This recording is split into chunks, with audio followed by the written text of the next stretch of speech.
Labdien, cienījamās dāmas, godātie kungi! Šodien dienas biznesa sadarbībā portāla Zeme un valsts LV rīko video diskusiju par tēmu meža nozare pēc 5 gadiem, iespējas, izaicinājumi, resursu pieejamība, kas ir pats būtiskākais šajā nozarei, un vienlaikus arī konkurētspēja. Diskusijas dalībnieki ir akcijas sabiedrības Latvijas Finieres padomes priekšsēdētājs Uldis Biķis. Labdien! Akcijas sabiedrības Latvijas valsts meža valdes priekšsēdētājs Pēters Putniņš. Labdien! Un par ekonomiku Latvijā atbildīgais ekonomikas ministrijas parlamentārais sekretārs Jurģis Miezainis. Labdien! Varbūt sāksim ar pirmo jautājumu. Kas pašlaik ir būtiskākie izaicinājumi meža nozarē? Un es gribētu sākt tomēr ar to pārstrādes daļu, rūpniecības daļu, tāpēc Biķa kungs, lūdzu. Droši vien, kad atkal ir vairāki līmeņi, ja plaknes, tad viens ir šis globālais. Un globālā tomēr mēs redzam, ka tā nedrošība pieaug, tā nenoteiktība pieaug. Ģeopolitika, kari, tie visi atstāja ietekmi uz tirgiem, arī uz ražotāju valstīm un uz ticību patiesībā tai tuvākai nākotnē. Līdz ar to tiek mainīti investīciju programmas, ļoti iespējams apakšsektoros, kaut kur samazinās tirgi, līdz ar to kādam uzņēmumam iet grūtāk. Ir ko domāt, katram savs ceļš ejams, katram ir jāsaprot, varbūt tās, uz ko viņš var balstītos, lai pieņemtu un iegūtu savu drošību, veicot gan investīcijas, gan piepildot ražošanu. Latvijas Finieres investē šobrīd? Latvijas Finieres, teiksim tā, lai nedusmotos kolēģi, jāsaka, mēs laikam esam tādā kristāla bumba centriņā pasargāti bišķi vairāk, bet tas ir ārēju apstākļu sakritības dēļ, varbūt šīs ģeopolitikas lielās dēļas un lielām izmaiņām, kas ir notikuši Eiropas Savienības tirgū ar produktu pieejamību no agresoru valstīm, un līdz ar to varbūt tās mēs pārdzīvojam no tirgus viedokļa nedaudz vieglāk šo periodu, un tas mums ir devusi iespēju arī turpināt un pat uzsākt lielas investīciju programmas, kas mums iepriekš dēļ mazākām krīzēm, kas bija gan tirgus, gan Covida, gan enerģētikas krīze bija atlikts. Tā kā mēs šobrīd investējam diezgan strauji veidojot savu attīstību. Jā. Putniņa kungs. Biķa kungs pat runāja, ka kokrūpniekiem ir virkni izaicinājumu, virkni neskaidrības. Kā ir mežsaimniekiem? Jo, ja kokrūpniekiem vajag resursus, mežsaimnieki varētu piegādāt, bet vai tie resursi būs, ko piegādāt? Tas ir pirmais jautājums, un, protams, arī jārēķinās, ka mēs esam zināmā mērā arī atkarīgi no pārstrādes, jo labi līdz šim tā situācija ir tāda, ka koksne ir zināmā mērā deficīta prece, un tā realizācija ir iespējama, un arī tas ir sabalansēts arī ar iegūs apjomiem, bet, protams, tas ir līdz brīdim, kamēr pārstrāde spēja nodrošināt attiecīgi pēc tam tālāko jau realizāciju ārzem tirgos. Bet ir jāskatās arī tas, ko jūs jau pieminējāt, par to, kā mēs un cik daudz mēs nākotnē vispār drīkstēsim mežu audzēt un arī šo ražu novākt, jo tas ir jautājums faktiski par mežsaimniecības nākotni Latvijā, jo visa mežsaimniecība viņa balstās tomēr uz šo apļveida ciklu, tātad, augsne tiek sagatavot, mežs tiek iestādīts, un tad jau tālāk tiek izietas visas šīs fāzes, un rezultātā arī, kā līdz šim vismaz vēsturiski arī Latvijā ir bijis, koki ir zāģēti un pārstrādāti arī Latvijā, un tālāk arī nodrošināts eksports. Ja mēs zinām ierobežojumu dēļ būsim spiesti savu ražošanas daļu sašaurināt, tas, protams, attieksies arī uz mūsu klientiem, tā skaitā arī uz Biķa kunga vadīto uzņēmumu, un vienkārši sašaurināsies vienas nozars gala produkts, un tas noteikti ekonomikai būs diezgan ievērojams trieciens. Tā kā tas ir liels izaicinājums nākotnē. Jā. Vienlaikus ņemot vērā, ka Latvijas valsts meži ir ne tikai liels spēlētājs koksnes tirgū, bet arī, es ļoti atvainojos, liels būtisks, nozīmīgs valsts budžeta papildinātājs, samaksājot pietiekoši iespaidīgas dividendes vairāk 100 miljonu eiro apmērā. Tad vai arī šajā gadījumā šo uzstādījumu, ka valsts budžets varēs saņemt līdzīga apmēra dividendes arī nākotnē, ja koksnes resursu pieejamības nebūs, arī acīm redzot, valsts nevarēs cerēt uz šādiem papildus ienākumu tieši no Latvijas valsts meža, neskaitot kokrūpnieku devumu gan darbspēka nodokļos, gan pievienotās vērtības nodoklī, gan arī citos. Protams, skaidrs ir, ka LVM kā uzņēmums, kas, ja tā varētu teikt, iegūst izeivielu, ja mēs esam ļoti atkarīgi no ārējās konjunktūras. Ja. Jūs jau arī zināt, kā pēdējos gados staigā koksnes cena, ja. Bet skaidrs ir viens, ka tā plūsma, LVM vienmēr ir nodrošinājis stabilu koksnes plūsmu, un tas arī ir jautājums ne tikai par cenu. No LVM ir atkarīgi tomēr arī koksnes pārstrāde Latvijā tādā ziņā, ka atšķirībā no privātais jau skatās, vai ne? Tagad tā cena ir augstāka, es zāģēju, es pieturu, LVM tomēr koksnes plūsmu tur stabilu, ja? Un tā kā šeit ir tie divi aspekti, viens ir jautājums par to, kā mums iet ar realizāciju, kāda ir cena un attiecīgi, cik mēs esam spējīgi iemaksāt valsts budžetā. Un otra lieta ir, ka mēs uzturam, ja tā varētu teikt, pie dzīvības arī liela daļa no pārstrādes industrijas Latvijā.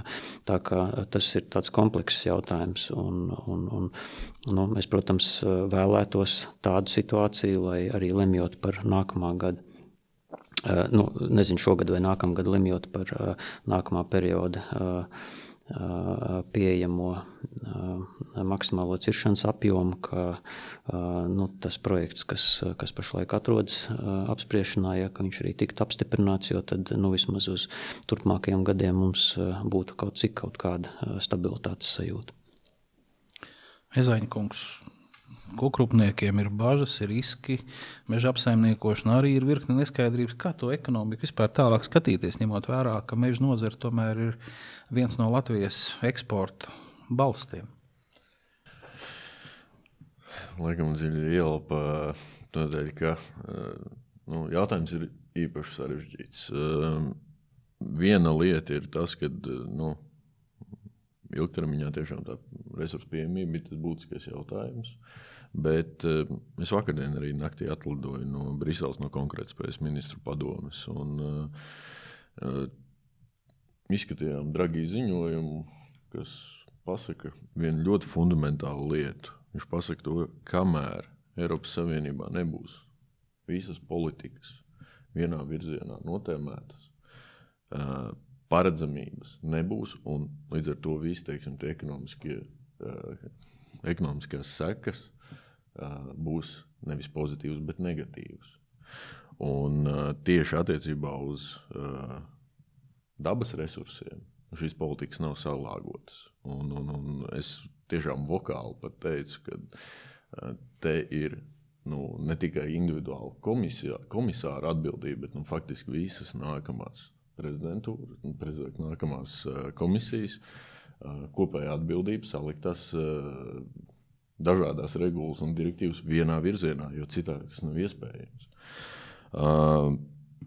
Bet tas ir Eiropas sadaļa. Bet mums ir arī mūsu Latvijas sadaļa, kurā mums arī tiek izstrādāt šobrīd Nacionālais klimata enerģētikas plāns un ekonomikas ministrijai tas uzdevums, principā, precīzāk sakot, Latvijas universitātē izstrādāt to sociālo-ekonomisko novērtējumu. Un no tiem pasākumiem, kas ir iekļaut Nacionālā klimata enerģētikas plānā, tieši ZIZim, jeb zemes izmantošanas sadaļai, no tā ekonomiskā pienesuma sadaļa, kas ir tāds, kas varētu būt nākotnes kapitāls. Tā ir mežsaimniecība un pārstrāde. Pārstrāde ir augstu pievienoto vērtību. Līdz ar to, ja mēs gribam sasniegt mūsu emisiju mērķi, ja mēs gribam sasniegt to, kas ir noteikts šajā klimata enerģētikas plānā, tad ir jānodrošina arī resursu pieejamība. Un šīs ir diezgan smagas diskusijas starp valdības partneriem, bet es gribu ticēt, un es tiešām ceru, ka viņas ir daudz pozitīvākā virzienā aizgājušas nekā iepriekš, jo tas konsensus jau ir, ka mēs nedrīkstam pazaudēt šo nozari. Tā ir mūsu kā valsts ekonomiskā priekšrocība, jo citās valstīs šāda situācija, kā mums ar 50% mežu un auglīgas lauksaimniecības zemes, stabilu klimatu, nav. Bet cik lielos mērogos šobrīd var panākt šo nosacīto kompromisu, ja valsts budžetā ir vajadzīgs papildus finansējums?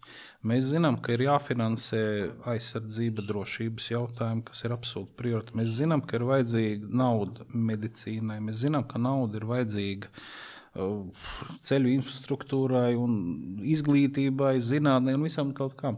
Un tajā pašā laikā, ja mēs mēģinām vēl kaut kādas nozares sašaurināt vai mēģināt samazināt resursu apjomu, ko var izmantot, taču automātiski tas nozīmē, ka tikai divas iespējas – samazināt budžeta izdevumus vai vienkārši palielināt aizņemšanos, ja vispār mēs to aizņemties vēl varam.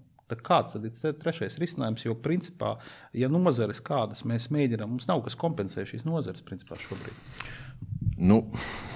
Šajā jomā tas gudrais risinājums slēpjas tajā, ka pastamies, kā mums īstenībā dara arī kaimiņi.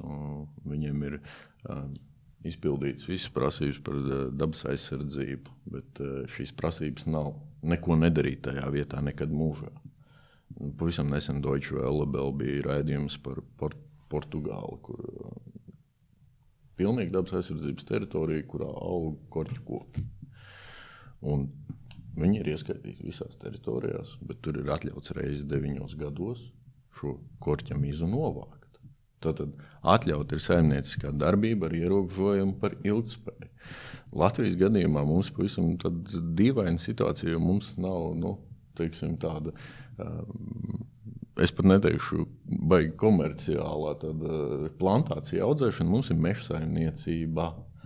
Un tas, ko mēs redzam, kad Latvijas valsts meža tur vidējais tas aprits ilgums tam kokam ir tur 70 gadi, kad tiešām tiek pielikt lielas rūpes tam, lai tie meži atjaunotos un arī nebojāt apkārtējos mežus un biotopus, jo šis iestāsies, pat īstenībā jau šobrīd iestājās, jau diskusijās parādās. Piemēram, mums bija pavisam nesen plūdi, milzīgi plūdi. Viena no tām konstatētajām sadaļām ir melorācija. Un pēkšņi izrādās, ka upe, kas iet cauri principā dabas liegumam, viņa ir kā šķērslis. Un tur neko īsti nevar darīt. Tā, vismaz saka. Bet realitātē tā cieši apkārt visi, plus apkārtēji biotopi arī mainās. Un viņi kļūst purvaināki, viņi kļūst, teiksim tā, sabiedrībai būs redzams arī tās negatīvās sekas, kas notiek tajos brīžos, kad netiek piekopta mežsaimniecība, netiek piekopta, teiksim, saimnieciska attieksme, prātīga attieksme pret mūsu dabu. Es varbūt šeit arī vēl piebildīšu, tas ir pilnīgi pareizi, ko jūs sakat, jo arī tā tendencija, ja mēs viņu nesalauzīsim, tad vai nemainīsim to piegājienu, tad tas rezultāts būs tāds, ka tajās pārmitrajās augsnēs, vai pārpurotajās, viņās mežsaimniecība nav iespējama, jo tur pirmkārt nekas neaug, vai, teiksim, apstājās tas augšanas cikls kokam kaut kādā brīdī. Otrkārt, tur nevar iebraukt ar smago tehniku un, teiksim, tas viss paliek pamests likteņu varā. No otras puses, tie biotopi un tās vērtīgās teritorijas, no vidas aizsardzības viedokļa skatoties, ir jau tieši LVM koptajās teritorijās, jo gan retie augi, gan visi citi augi, viņi jau aug tur, kur ir saule, tur, kur ir labs hidroloģiskais režīms, ja viņi jau neaugs tādās degradētās teritorijās.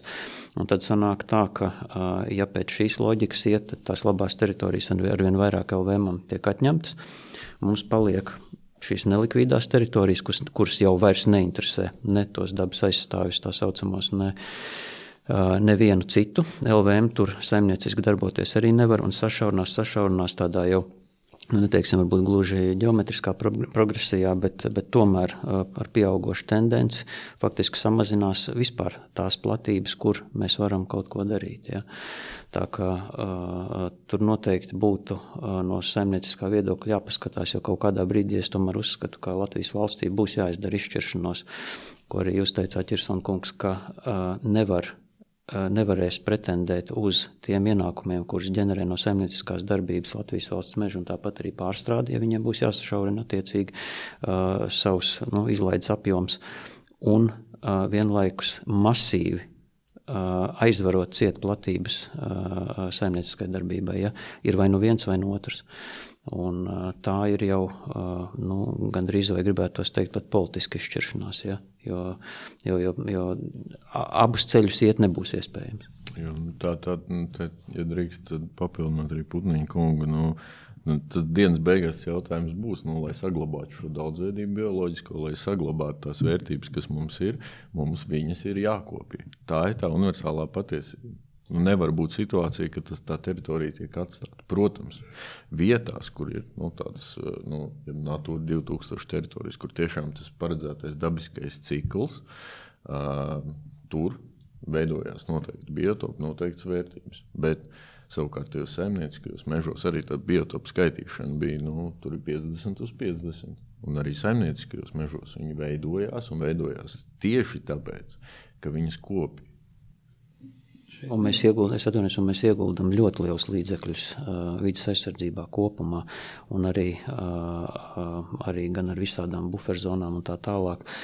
Tie līdzekļi, ko LVM gadā izlieto, lai nodrošinātu šo pa īstam zaļo politiku, ja, tas ir ļoti liels ieguldījums vides aizsardzībā Latvijā. Tas arī ir jāņem vērā. Un to savukārt var darīt tikai tad, ja LVM ir pelnošs uzņēmums. Līdz ar to mums ir nauda, lai mēs varētu dabu tālāk arī aizsargāt. Vienlaikus šeit ievirzījāt tādā, bet man uzreiz nāk prātā šovasar Eiropā tāda dabas atjaunošanas dokuments ir parakstīts. Tas nozīmē atkal kaut kādus vēl papildus saimnieciskās darbības teritoriju izņemšanu, jeb kā mēs citādā valodā dēvējam palaišanu zem ūdens. Vai ir Latvijas valsts mežiem šobrīd skaidrs, cik tas varētu skart Latvijas valsts meža apsaimniekotās platības? Tur vēl ir arī diezgan daudz arī neskaidri jautājumi, tāpēc tā pilnīgi noteikti ir grūti pateikt, bet mums ir savi aprēķini, ņemot vērā to tendenci. Ja? Mēs esam kopā arī ar Kokrūpniecības federāciju faktiski strādājuši pie šī jautājuma, un tie skaitļi tad nav iepriecinoši. Ja? Sliktākajā gadījumā, ieskaitot arī visu biotopu skaitīšanas situāciju, un tā mēs varam pazaudēt līdz pusei mūsu teritorijas. Līdz pusē? Jā, tas ir pats. Jūs apsaimniekojat 1,52 Jā, tas ir pats melnākais scenārijs, jā. Hektāru, jūs varētu pazaudēt pusi. Jā, tas ir sliktākajā gadījumā, apmēram tāda situācija varētu būt, un tad iedomājieties, kāds iespējas būs uz pārstrādi, un, kāds iespējas būs uz nodarbinātību, ja vidzemē, piemēram, mežsaimniecība saistīta ir 30% nodarbinātie, ja, ģimenes un tā tālāk. Tāpēc es saku, abus ceļus iet nevarēs. Kaut kādā brīdī būs jāpieņem lēmums, vai mēs paliekam saimnieciskajā pusē, vai mēs tad esam tajā otrajā. Biķkungs vai Putniņa kunga teiktais, ka valsts meži, kas ir lielākais resurs pēc būtības piegādātājs kokapstrādei, 50 līdz 50% var zaudēt. Es personīgi domāju, ka vienmēr var akcentēt un emocionāli izstāstīt divus galējos stāstus. Es domāju, ka Greenpeace'ā noteikti vai kādā citā pasaules organizācijā ir cilvēki, kas uz Latvijas teritoriju var skatīties kā tikai uz vidas teritoriju, kur cilvēki nedzīvo. Un tas ir ļoti vienkārši. Un tā tas var būt. Kas tad tas ir? Ja Latvijas teritorijas lielumā būs viens liels dabas parks. Principā nekas, visi cilvēki aizbrauc un 64,000 kvadrātkilometri paliek pa dabas parku. Tas ir viens grāvis. Otrs grāvis, droši vien mēs varam skatīties uz kā vizualizēt vieglāk cilvēkiem būt uz puķu laukiem Holandē, ka viss ir, katrs kvadrātcentimetrs ir apstādīts, katrs ļoti dažādās krāsu toņos ir preču produkcija un visa zeme ir krāsējums, lupatu deķis, maksimizēta ražošana un visi tas ir varbūt otrs grāvis. Eiropā nepavēlti ir centusies izdiskutēt un nonākt pie kaut kādām proporcijām, kuras tad ir kopā apņēmušies varbūt tās valsts realizēt, bet tās nav nacionālā līmeņa jautājums. Tas ir kopējs Eiropas. Tie ir tie saucamie 10, plus 20 un plus 70 sadalījums, kur 10% mēs aizsargājam stingri un tiešām neko nedaram, kur 20% mēs pamatā ap pilsētām, ap tur, kur cilvēks veido rekreācijas zonas, ainaviskās zonas, veido vidi, kurā telpa, kurā viņš grib dzīvot, un tur ir kaut kādi ierobežojumi, bet saimnieciskā darbošanās ir ļoti aktīva, un 70, kur ir prioritāte produktivitāte, lai nodrošinātu, un droši vien, ka tas pirmais, kad ir jāsaprot ir visiem, kad ir vajadzīgs tomēr gan, bet ir jābūt tam uzdevumam, daba jāmāk saglabāt, varbūt arī 10%. Un nav svarīgi, vai tā ir natūra, vai tas ir upītes aizsardzības krasta josla, vai tas ir vienai puķei pa godu izveidoti kvadrātmetri vai kvadrātkilometri kādam lidojošam, kā saka, putnam pa godu aizsardzības teritoriju. Bet aizsardzības teritorijas nevar būt vairāk kā. Ir jābūt kaut kādai robežai, kurā tad mēs mēģinām salāgot, atrast tās labākās vērtības, to sugu daudzveidību, to genotipus, lai mēs saglabātu un visu ģenētiku, kas ir bijusi varbūt dabā. To visu arī vajag iekļauties. Tieši tāpat kā mums prasa iekļauties teritorijā, kur mēs saimniekojam, tā arī vidas jautājumi ir jāatrisina teritorijā, kur tomēr ir noteikti apjomi. Mēs savādāk zaudējam auglīgu zemi, un auglīga zeme tiešām ir pamats.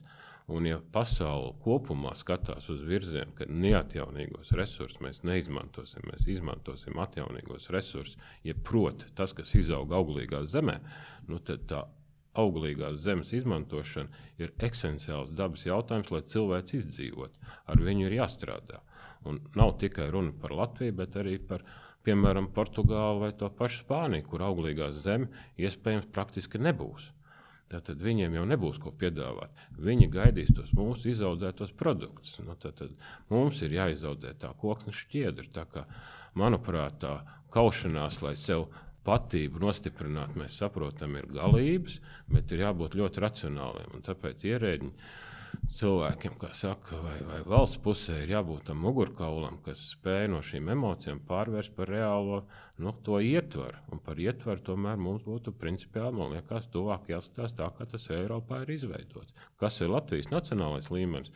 Tas ir tas piedāvājums, ko mēs gribam arī, protams, kā atkal uzņēmēji. Mēs nozari pati spējam kopā ar mežsaimniekiem nodefinēt, ka līdz 2050. gadam mēs varam pacelt produktivitāti par 25% saimniekotajā platībā, liela apjoma jāpiezīmē, nevis maza apjoma, bet liela apjoma. Tātad tas ļauj varbūt izņemt ārā kādu procentu un novirzīt dabas aizsardzībā, tas ļauj veidot ainīviskās rekreācijas zonas ar pilsētām, bet viņš ir jābalansē. Ja mēs vienā vietā kaut ko ierobežam, tad citā mēs taisam atkal noteikumu liberalizāciju un ļaujam strādāt ātrākās apritēs, orientēties varbūt tās uz šo ekonomisko devumu. Latvijā šodien ir knapi pāri 1% produktīva mežsaimniecība. Tikai 1%. Mums ir 70, ja nemaldos, 6000 hektāru meža zemes ar plantācijas statusu. Tas ir tas, ko mēs gribam varbūt tās palielināt. Tad ļaujiet mums palielināt. Arī... Tā ekonomika Latvijā sanāks, atradīsim kompromisu, jo mēs iesim galējībās, es nezinu, kas tur notiksies. Atradīs kompromisu Latvijā? Es domāju, ka atradīs kompromisu, un tas ir neizbēgami. Es pats personīgi ticu, un arī tik, cik es spēju iesaistot šajās diskusijās, jo te ir tā lieta, ka mums ir vienas prasības, kas nosaka dabas teritoriju vajadzības, otras prasības, kas nosaka emisiju vajadzības, kas mums arī ir jāsasniedz, un tāpēc es neveltu piesaucu Nacionālo klimata enerģētikas plānu, kas ir tieši pakļauts to, lai mēs kā valsts varētu sasniegt to emisiju samazinājumu apjomu, ko mēs esam apņēmušies. Un ja mēs noliksim vienas prasības augstāk par otrām, mēs neizpildīsim nevienu no šiem. Bet tas, ko arī Biķa kungs saka, ir, tas arī ir jāpieņem tiem ekspertiem, kas šobrīd strīdās. Jo, protams, ja ir vides eksperts, kas saka, mums jāaizsargā ik katrs, teiksim, potenciālais biotops, un ir uzņēmējs, kas saka, bet tās manas tiesības un mans īpašums, un es tur esmu investējies. Un, piemēram, es iejutīšos, ja tā drīkst, varbūt arī paslavēšu Biķa kungu, bet ja Latvijas finieris, es zinu, ka viņiem pašiem savu mežu arī. tad tas ir kaut kas tāda investīcija, kas ir 30 plus gadu tālā nākotnē. Tajā brīdī, kad tu iegūst šo koksni, tātad tu viņu atjauno, un tā ir ļoti gara investīcija. Un tā garā investīcija jau pasaka to, ka uzņēmums jau domā par ilgtspēju. Viņš domā par to, kas būs nākamajai paudzei atstāts. Jo, es nezinu, man liekas, cilvēku dzīves ilgums it kā pagarinās, bet koki mums dzīvo ilgāk par cilvēkiem. Un tā ir pareizā darbība. Tieši uz to saimniecisko pusi. Ir, audzējam, zāģējam, izmantojam, pievienojam vērtību, gūstam labumu. Un savukārt citās teritorijās, kas varbūt ir ar tādu īpašu, svarīgu statusu, aizsargājam, taupam, kā jau minēju, visus šos īpaši svarīgos augus, genotipus, tas ir izdarāms. Bet tas arī būs izdarāms tikai tajā brīdī, ka mēs riņķī apkārt tam biotopam svarīgiem saglabāsim status quo ar tiem saimnieciskajiem mežiem, nevēlties piesaukt to melorāciju. Un pavisam nesen Bauskā bija situācija, kur bija ezers ar laikam sabrukušu melorācijas trubu vai slūžu vai ko, un vietēji iedzīvotāji sāka celt trauksmi, ka viss tur pārpurvojās, apkārtējās pļavas kļūst par purvu. Bet taču normāls process. Dabā tā notiek. Bet realitāte, ja mēs nepieļausim to saimniecisko darbību, tad Mārupas iedzīvotājiem vajadzēs gumijniekus. Paiešu no otras puses. Tātad, lai noņemtu neskaidrību nozarei, vienlaikus arī, nosacīti iegūt kaut kādu pārliecību par nodokļu ieņēmumiem valsts budžetā un dividendiem no tiem pašiem Latvijas valsts mežiem un arī no koku rūpniekiem, kuri varēs strādāt. Pēc būtības šāda nosacīta vienošanās vai dokuments ir vajadzīgs maksimāli ātri. Kad uz tādu vispār varam cerēt? Nākamā nedēļa, es zinu, kad jau politiskā līmenī diskusija attiecībā par kompensāciju nodrošināšanu par dabas. Bet no kurienes tā nauda būs? No kurienes to nauda būs? Tā kā būs no tiem pašiem nodokļu maksātājiem. Kur viņi citur var būt? Jautājums ir, jā. Tev tādā ziņā es varu piekrist.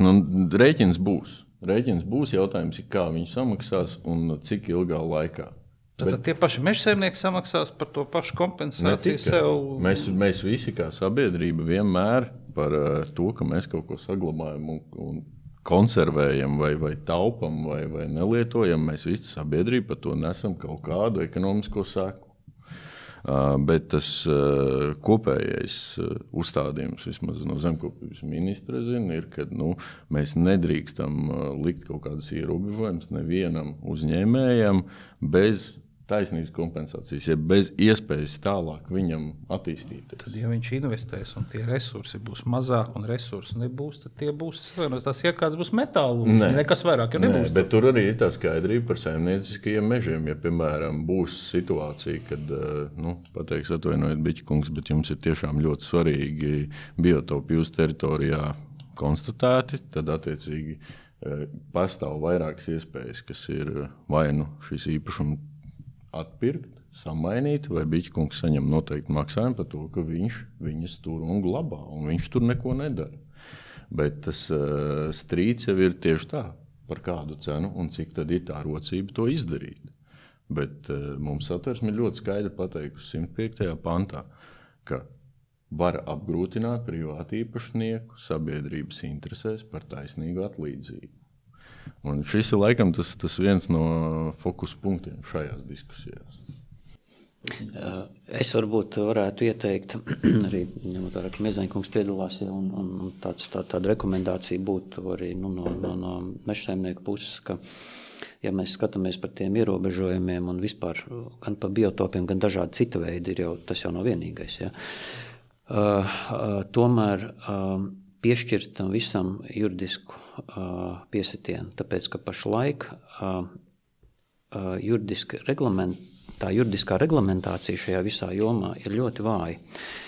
Un tas arī noved pie tā, ka ir juceklis. Mēs pieņemsim arī LVMā, mums ir zināmas teritorijas, kuras mēs īsti viņas it kā no vienas puses juridiski viņas nav apgrūtināts, bet tāpat laikā mēs saprotam, ka līdz ko mēs tur sāksim savu darbību, uzreiz būs pārmetumi par to, ka, nezinu, tur kāds biotops tiek aizskarts vai kaut kas tam līdzīgs, ja? Un to jucekli būtu jāizbeidz, nosakot teritorijām konkrēti status, vai tas ir rezervāts, vai tā ir cita tipa aizsargājuma teritorija ar likumspēku. Un tanī brīdī visi iesaistītie zinās. Mēs LVMā zināsim, tā ir neaizskarama teritorija, tā ir teritorija, kurā ir jāizpilda ABC nosacījumi, un mēs drīkstam tur strādāt, un tad ir, teiksim, pilnīgi neapgrūtinātas teritorijas. Tur ir otrs labums un liels pluss tajā kontekstā, ko mēs šodien runājam. Tanī brīdī, kad tiek piemērots likuma spēks, pirms tam ir jāveic sociālo-ekonomiskais novērtējums, un tur tiks samērots sociālais moments, viss, ko mēs zinām, vidas aizsardzības plāksne ar ekonomiskajām iespējām. Un ar sakām, ko viens vai otrs likums ienesīs mūsu dzīvē. Un būs absolūta skaidrība, ko drīkst darīt, ja? jo arī pašlaik LVMā viena liela problēma ir, ka mums tās neskaidrās teritorijas, kas ir ļoti labi produktīvi un pēc būtības saimnieciskie meži, tie ir 10 000 hektāri, kur mēs, viņi ir iesaldēti. Un tā nav laba prakse, jo tur jau būtu gan jākopi, gan jāskatās tālāk, ko kā darīt. Un mans ieteikums ir iet šo reglamentēto ceļu, un tad mēs arī visdrīzāk nonāksim pie kāda pareizāka risinājuma, kādas teritorijas mēs vispār slēdzam, kur mēs varam šo dabai draudzīgo mežsaimniecību attīstīt, un kur mums ir pilnīgi veltām brīvi mežsaimniecībai. Otrs moments, Biķkungs jau pieskārās, tie pēdējie 50-60 gadi mežsaimniecībā, viņi nav tā aizvadīti, neko nedarot. Zinātnieki ir veikuši milzīgu darbu. Mēs mākam izaudzēt egli tā, lai mēs viņu pēc attiecīgā diametra varētu zāģēt gados 50, iespējams pēc 40, ja. Bērs tas pats. Mums nav jāgaida, kamēr bērzam būs satrupējis vidus, mums nav jāgaida, kad egli līdz 40 gadiem izaugs, viņi būtu nozāģējumi, iedodam pārstrādei, bet mēs gaidām vēl 40 gadus, lai viņi nograuž izgrauzes, un pēc tam, es tagad nedaudz sabiezinu, ja, bet tomēr tā tendence tāda ir. Un tam būtu arī jāļauj attīstīties, jo ir taču cilvēki ir strādājuši mums par labu spēri, lai arī klimata izmaiņas. Mežs aug straujāk, ja pie tam koksnes blīvums paliek vairāk vai mazāk, tāds pats vismaz pagaidām.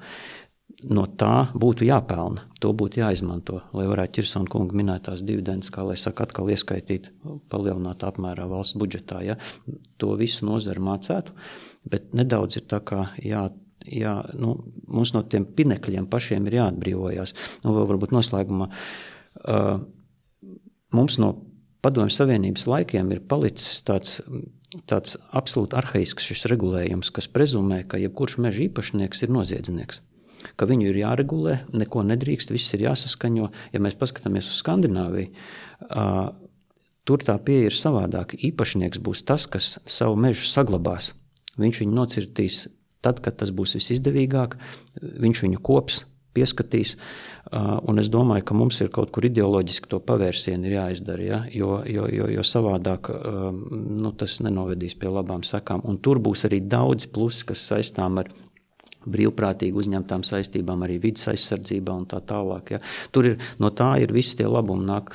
Tāpēc tas arī es tagad kā tādu ideju tagad gribētu to ielikt, ja, un neaizmirstam to lietu. Es varbūt bišķi papildinot par tām raizēm vai bažām, vai kā mēs skatāmies, vai kad mēs pasakam, vai mēs runājam vienādās definīcijās, vai mēs vienādi saprotam. Arī man daudz cilvēki sabiedrībā prasa, vai tiešām tie 2, 3 vai 4% Latvijas teritorijas izņemšana ir tik liels risks visai Latvijas kokrūpniecībai, mežsaimniecībai, vispār zemes izmantošanai. Mums taču ir tomēr tik daudz, mums ir auglīga zeme, cik procenti? Apmēram 30. Tas ir lauksaimniecība izmantojums. Mežsaimniecība tad kopā tuvu 80%. Ja? Varbūt nav 80, bet tuvu tam. Kā tas var būt? Bet stāsts jau ir runa par pieejamību tekošā brīdī, ko mēs strādājam. Mēs ikgadēji, mums ir galvenā izmantošanā aiziet apmēram 45,000 hektāru, tas ir 0,6 ar kapējkām procentu no Latvijas teritorijas. Un tad tās iespēja, kur mēs veidosim saimniecisko darbību nākošos 10 gadus, tā ir Latvijas teritorija 6%. Un tad, kad iet runa, kas tas ir atņemt mežsaimniecībā 3%, tā ir puse no resursu pieejamības. Tāpēc neizskaidrojot varbūt līdz galam precīzi, par kurām teritorijām iet runa ģeogrāfiskajā telpā, neizprotot, kas uz tā aug, jo jaunaudas jau mēs negribam izņemt ārā. Mēs gribam ieņemt pēc iespējas vecāku, kā saku, mežu, kur ir vairāk redzams paudzes, kā saka, kokiem, kur ir daudz koku sugas. Tad mēs gribam akcentēt tieši šo teritoriju, bet tas ir tieši tas pats, uz ko pretendē meža īpašnieki, lai iegūtu ekonomisko novērtējumu par savu darbu, kopjot, saimniekojot, vai valdījumā esošais mežs, kas ir bijis, piemēram, privāta meža īpašniekam. Tāpēc, manuprāt, ir pēc iespējas precīzāk ir jāmāk arī vides cilvēkiem pastāstīt, par ko mēs runājam, kā tas izskatās laikā. Mežsaimniecība var kļūt produktīvāk, var kompensēt kaut kādas plūsmas, bet tam ir atkal nepieciešams laiks. Un tāpēc saprātīgs ātrums šiem lēmumiem par teritorijas varbūt tāds sabalansētu gan apsaimniekošanu, gan varbūt tās arī šo dabas aizsardzību. Droši vien tomēr ir jāiet krietni dziļāk un krietni precīzāk pret katru jau individuālu meža īpašnieku. Meža īpašnieki bieži, manuprāt, nezin Latvijā, kad tik būtisks jautājums kā par viņa mežu tiek spriests kaut kādos kabinetos, kaut kādās cilvēku grupās, principā pat nepaprasot redzējumu, ko domā pats cilvēks. Viņš tiek nostādīts fakta priekšā, viņiem tiek atsūtīta vēstule ar faktu, un tas arī viss. Jā. Bet vienlaikus nevar nepajautāt, labi, Latvijā mums ir šāda, bet mums taču ir kaimiņi, igauņi, tepat lietuvieši. Mēs esam no vienas un tās pašas savienības bijuši, mums ir viss sistēmas it kā būtu līdzīgs. Vai viņiem ir tieši tādas pašas tās problēmas un nianses kā Latvijā, vai tomēr ir tas atšķirīgi, vai nezinu.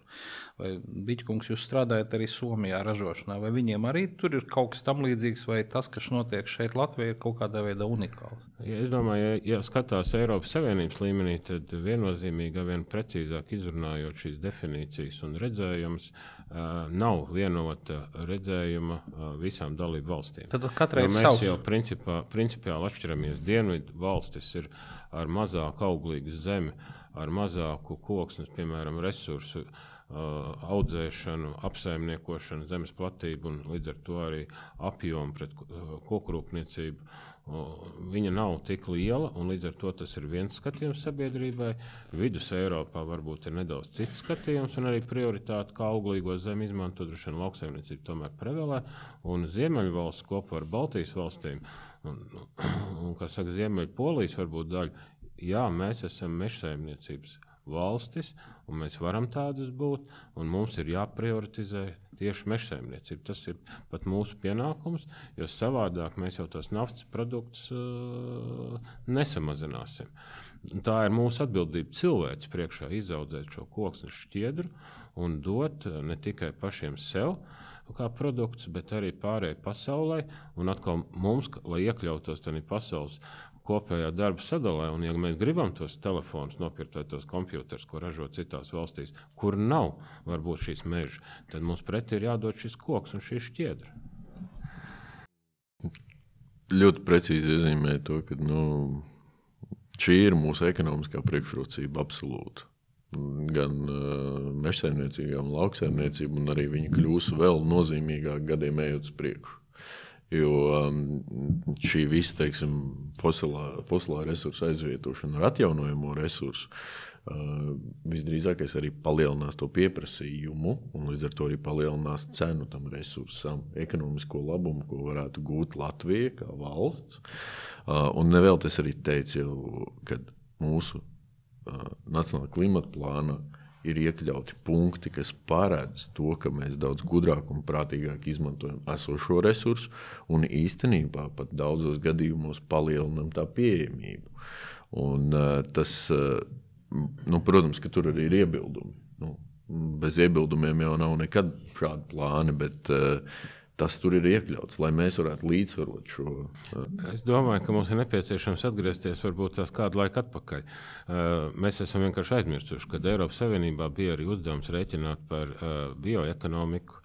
Bija nepieciešams izprast bioresursu mobilizācijas plāni, bija jāstāda ministrijās un ierēdniecība tam gājuši cauri. Mēs jau vienkārši sākam aizmirst to, ko mēs darījām varbūt 10 un bišķi vairāk gadu atpakaļ. Un tas aplis ir laikam tik garš laikā, ka mēs sākam aizmirst, ko mēs esam darījuši. Ir jāspēj aptvert, kā saka, no šīs augšas helikoptera redzējuma viss šis stāsts. Bet tā labā ziņa ir, ka, piemēram, tiešām vakardien arī Eiropas Savienībā tas konsensus starp konkurētspējas ministriem bija tāds, ka mums ir pašiem jāsāk ar to, ka mēs salāgojam tās politikas, jo savādāk iznāk tas, par ko Biķkungs saka, kad katrs skatās nevis to lielo apli, bet katrs skatās tikai to sevi interesējušo apli. Bet sabiedrībā kopumā mēs jau gribam ko? Mēs gribam, lai tas mežs aug, lai viņš ir tā kā futbola stadionā pacelts vilnītis. Tas nozīmē, ka tas viss cikls ir sabalansēts, mēs nezaudējam ne apjomā meža, viņš atjaunojās, tur, kur ir bijis mežs sasniedz savu vecumu, ciršanas, viņš tiek dažādos veidos apsaimniekots ar izlases cirtēm, saglabājot svarīgākos. Tur, kur ir vajadzīgs uztaisīt aptvērumu, lai saglabātu daudzveidību mežam, tur tiek uztaisīts atvērums un atjaunots. Svarīgākā sadaļa, par ko mēs bieži vien aizmirstam, kad Latvijā mēs mežus atjaunojam. Un ar to, ja kā Biķkungs saka, mēs izstrādē aiziet tikai neliels procents, tas nozīmē, ka tas vilnītis strādā. Tas nozīmē, ka mēs kā valsts meža resursu nezaudējam ilgtermiņā. Mēs kā valsts meža resursu atstājam nākamajai paudzei. Un šī ir tā fundamentālā lieta, bet problēmā mēs nonākam tad, ka mums ir divas politikas. Viena ir faktiski klimata, tas, ko mums tur prasa. Otra ir dabas saglabāšanas politikas pretrunas, absolūtās pretrunas. Un tas ir ne tikai Latvijas nacionālā problēma, bet tā problēma ir nevelti visu laiku tiek piesaukts Eiropas regulas un direktīvas. Galvenais jau, ka tas atkal būs tās liels vēstures aplis, jo kādreiz mežs arī bija tas pamats, kas deva siltumu, kas deva māju, kur dzīvot. To visi cilvēki, lielākā daļa dzīvojot lauku teritorijā, reģionāli nebija pilsētas iedzīvotāji tik daudz, tad tas viss bija saprotams un pieņemams.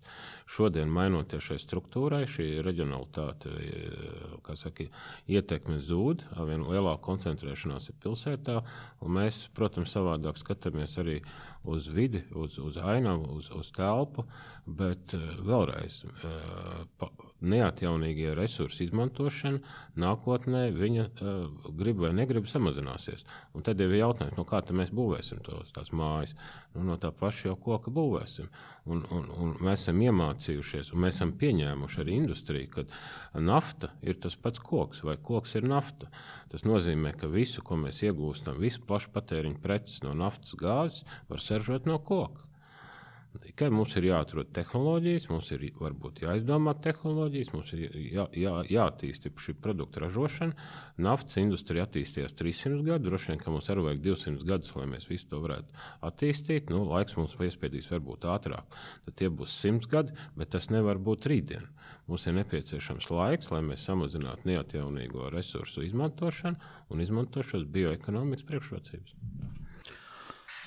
Es domāju, ka pie tā arī šobrīd paliksim. Cerams, ka viss tiks atrasti arī šie vajadzīgie kompromisi, tiks radīti nepieciešamie dokumenti. Visiem būs pārliecība par to, ka būs darba vietas, nozarei būs resursi, un līdz ar to arī būs mazliet savādāks skats uz dzīvi. Bet šoreiz saku paldies par diskusiju, tikšanos citreiz.